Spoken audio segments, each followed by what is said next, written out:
দুপাশে ফসলের ক্ষেতের মাঝখান দিয়ে এঁকে বেঁকে গেছে গ্রামের পাকা সড়ক। সেই সড়কে বৃষ্টি স্নাত এক সকালে সমবেত মানুষের জটলা।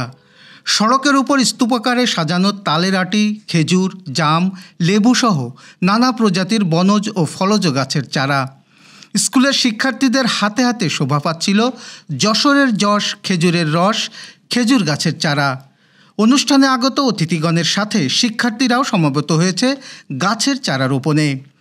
গাছগাছালিতে ভরা প্রকৃতি আর পাখির অভয়াশ্রম গড়তে এক সামাজিক আন্দোলনে অংশ নিতে এসেছেন তারা। এক স্বপ্নবাদ যুবকের স্বপ্নীল পদযাত্রার অংশীজন তারাও। এক সময় এই গ্রামে ছিল লেবু গাছের সমারোহ।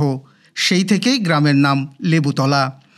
যশোর মাগুরা মহাসড়কের গা ঘেঁষে যশোর সদর উপজেলার এই গ্রামের নামের যথার্থতা আর পাখির অভয়াশ্রম গড়তে নীরবে নিভৃতে কাজ করে যাচ্ছেন এক প্রকৃতিপ্রেমী। তার নাম আনোয়ার হোসেন সাগর। তবে সবার কাছে যার পরিচিতি গাছ সাগর বলে। গ্রামে সবুজের সমারোহ আর পাখির জন্য নিরাপদ আবাস গড়তে ইউনিয়নের প্রতিটি রাস্তার দুধার, খালপাড়, স্কুল, কলেজ, মাদ্রাসা, মসজিদ, মন্দির, গোরস্থান, শ্মশানের পতিত জায়গায় তিনি করে চলেছেন বৃক্ষরোপণ। প্রতি বছরের ন্যায় রোববার লেবুতলা গ্রামের জহিরতলা রাস্তায় আয়োজন করা হয় এমনই সবুজ বিপ্লবের। লেবুর চারা রোপণ করে কর্মসূচির উদ্বোধন করেন যশোর জেলা পরিষদের প্রধান নির্বাহী কর্মকর্তা আসাদুজ্জামান। অনুষ্ঠানে উপস্থিত ছিলেন বীর মুক্তিযোদ্ধা আব্দুল গনি, লেবুতলা মাধ্যমিক বিদ্যালয়ের প্রধান শিক্ষক শামীম মিয়া, জেলা পরিষদের PA টু CEO আসাদুজ্জামান, সমাজসেবক রফিকুল ইসলাম নান্টু, লেবুতলা মাধ্যমিক বিদ্যালয়ের শিক্ষার্থীসহ এলাকাবাসী।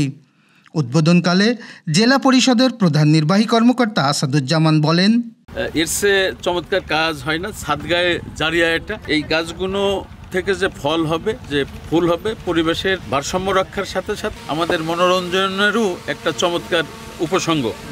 একই সাথে সেটি আমাদের GDP বৃদ্ধিতেও আপনার অবদান রাখবে, এই এলাকার সৌন্দর্য বর্ধনেও কার্যকরী ভূমিকা রাখবে। গ্রামের সবার মুখে মুখে আনোয়ার হোসেন সাগরের এই বৃক্ষরোপণের জয়গান।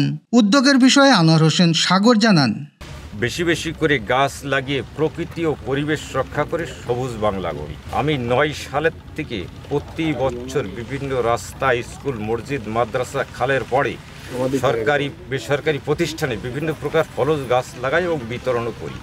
সেই সাথে পরিচর্যাও করি।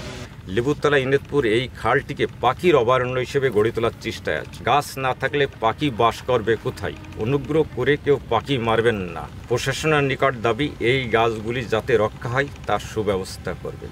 লেবুতলায় সাগরের এই সবুজের অভিযান ছড়িয়ে যাবে দেশের সর্বত্র, এমনটাই প্রত্যাশা এলাকাবাসীর। M A মানিকের তোলা ছবিতে SM আরিফ, গ্রামের কাগজ।